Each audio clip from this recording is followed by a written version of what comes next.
Ikalawang araw na ng canvassing para sa senatorial at party list race sa COMELEC. Para sa update, magbabalita live si Mobile Journal Merimon Reyes. Merimon, kumusta ang tinatakbo ng canvassing ngayon? Angela, ganap na alas 10 ng umaga ay sinimulan na ng National Board of Canvassers na binubuo ng COMELEC ang ikalawang araw ng canvassing para sa mga senador at party list groups. As of 9 a.m., mayroon na lamang 12 hinihintay na provincial district COCs habang 24 naman sa city at municipal COCs at 9 na overseas COCs din na hinihintay ang COMELEC.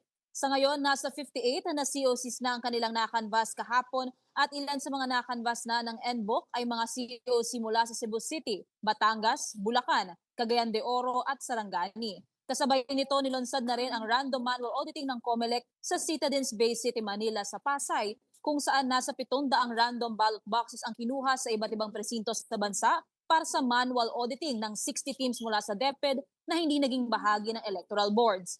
Muling pinaalala naman ni COMELEC Chairman George Erwin Garcia kanina na hindi maaaring maglabas ang COMELEC ng sumatotal o ranking hanggat hindi pa ito opisyal na listahan ng mga nagwaging senador o party list groups. Pinabulaanan din niya ang nirereklamong dagdag bawas o vote manipulation. Aniya, ang mga numerong nakikita ay mula sa mga media entity na mayroong server na pinapasukan ng real-time na bilang ng boto. Angela, inaasahan din natin ang paglabas ng partial and official results mula sa COMELEC ngayong araw. Tinitignan naman ng COMELEC na magagawa ang official proclamation ng mga magwawaging senador ngayong Sabado, May 17 sa Manila Hotel. Angela. Alright, maraming salamat Mobile Journal Merimon Reyes.